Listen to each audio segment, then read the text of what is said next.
Bonjour à tous, bonjour à toutes. Donc je fais ce live pour échanger avec vous, pour communiquer avec vous. Donc je sors d'une audience devant le juge de l'exécution. Voilà. Alors,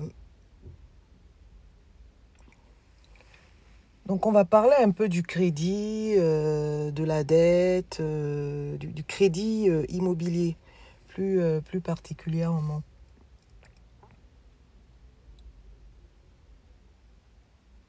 Donc, en tant que particulier, vous savez bien que vous avez la possibilité de souscrire à un prêt immobilier ou à un prêt à la consommation. Un prêt à la consommation, notamment pour s'acheter un véhicule ou pour s'acheter des meubles, etc.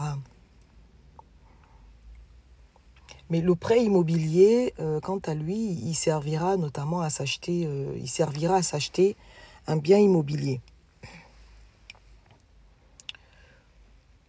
Donc avant de s'engager, en général, la banque vérifie votre solvabilité, donc va vous demander, va exiger en fait un contrat de travail à durée indéterminée. La banque aussi peut exiger une garantie qui peut être soit une hypothèque, soit une caution ou un nantissement. Donc la garantie ici sera déclenchée par la banque lorsque le débiteur principal sera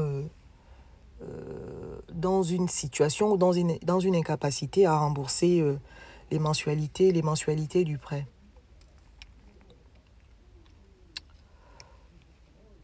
Donc vous savez, il y a des aléas dans la vie, hein. Une personne peut se retrouver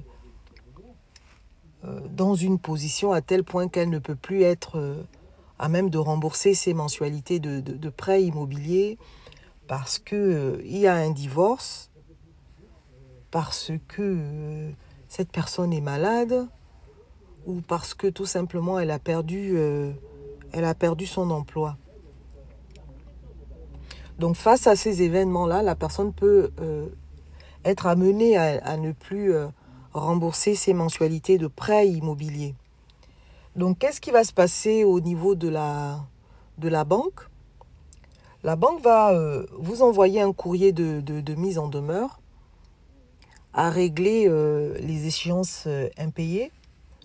Au bout de 2-3 mois, si cette mise en demeure n'est pas honorée, la banque a l'obligation en fait de dénoncer le prêt. Donc elle va considérer donc que la déchéance du terme est acquise et ensuite elle va traduire le débiteur principal devant la juridiction compétente. Donc en France, ça va être le tribunal judiciaire. Le tribunal judiciaire saisi, après un débat contradictoire, sachant que dans ce type de procédure, l'avocat est obligatoire. Donc après un débat contradictoire, la procédure aussi étant écrite, donc il faut produire des écritures. Le jugement sera rendu, donc le jugement rendu va donc fixer la créance de la banque.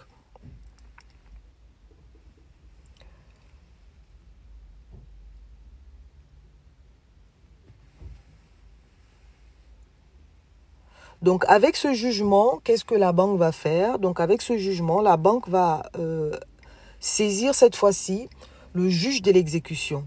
D'accord? Donc le juge de l'exécution sera saisi pour demander à ce que le bien immobilier soit vendu, tout simplement. Donc en défense du côté du débiteur principal, quel moyen de défense on va avoir dans ce cas-là, lorsque le juge de l'exécution est saisi, pour freiner l'élan donc du créancier? Il y a deux possibilités. Soit on saisit la commission de surendettement. Donc Donc, on saisit la commission de surendettement.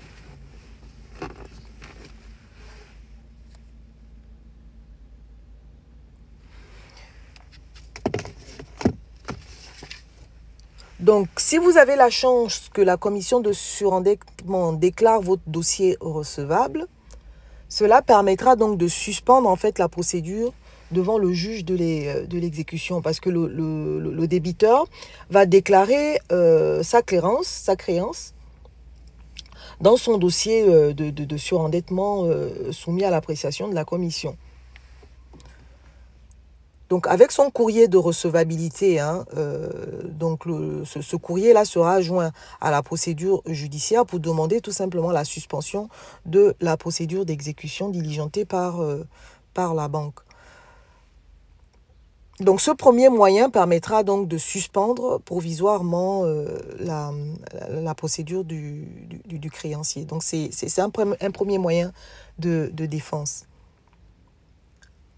Le second moyen de défense, si vos moyens ne vous permettent pas ou encore en saisissant la commission de surendettement, la commission déclare votre dossier irrecevable parce que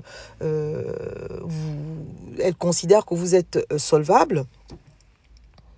Donc, le deuxième moyen de défense, c'est de se rapprocher d'une agence immobilière et mettre en vente votre bien immobilier. Donc, avec ce mandat de vente, donc l'agence immobilière va donc délivrer au débiteur un mandat de vente. Donc, avec ce mandat de vente, l'avocat donc va prendre des écritures qui seront donc communiquées au juge de l'exécution. Et la partie adverse, donc le créancier principal, n'aura pas d'autre choix. J'ai eu ce cas de figure d'ailleurs aujourd'hui. Donc, mon contradicteur ne s'est pas opposé à une demande de renvoi pour permettre à ce que la vente amiable se fasse. Parce que la vente amiable est souvent beaucoup plus avantageuse. Parce que lorsque le créancier saisit le juge de l'exécution, il demande à ce que le bien soit vendu à hauteur de sa créance pour faciliter la vente aux enchères. Donc, ce qui est préjudiciable pour le débiteur principal, admettons que le bien ait une valeur de 100 000 euros et que la dette de la banque est à 60 000 euros. La banque, en saisissant le juge de l'exécution, va fixer la mise à prix du bien à 60 000 euros. Or, le débiteur principal a un intérêt à ce que le bien se vende à 100 000 euros. Donc, l'enjeu est à ce niveau. Donc, au tribunal, on va donc justifier qu'on a mis notre bien en vente, on a un mandat de vente délivré par une agence immobilière. Donc, le tribunal va renvoyer le dossier à une audience ultérieure pour permettre à ce que la vente amiable se fasse. Donc, ce qu'il faut savoir, c'est que le vendeur ou du moins le débiteur principal a un intérêt à ce que le juge fixe le prix plancher à 60 000 euros. Voilà. Parce que si le prix plancher est fixé à 100 000 euros, cela veut dire que le bien ne peut pas être vendu au-delà de 100 000 euros. Voilà. Donc, on a un intérêt donc, à fixer le prix plancher à 60 000 euros. Comme ça, le débiteur, même dans le cas de la vente amiable, pourra vendre le bien, bien entendu, à 65 000, à 80 000, à 100 000 euros.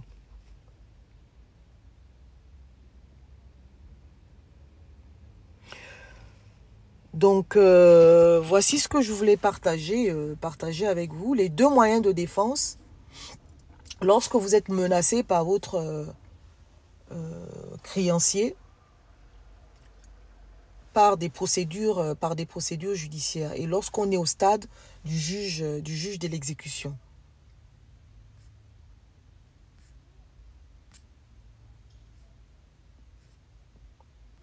Donc, soit vous saisissez la commission de surendettement, soit vous vous rapprochez d'une agence immobilière pour mettre en vente votre bien immobilier. Donc, ce sont les deux moyens de défense qu'a le débiteur principal. à défaut de trouver un parent ou un proche qui accepte de nous aider pour libérer la banque.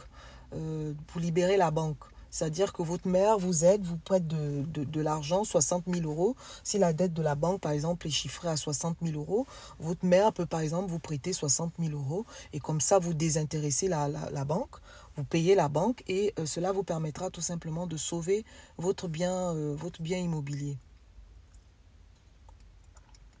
Donc, voici ce que je voulais partager avec vous. Et merci de votre écoute. À très bientôt.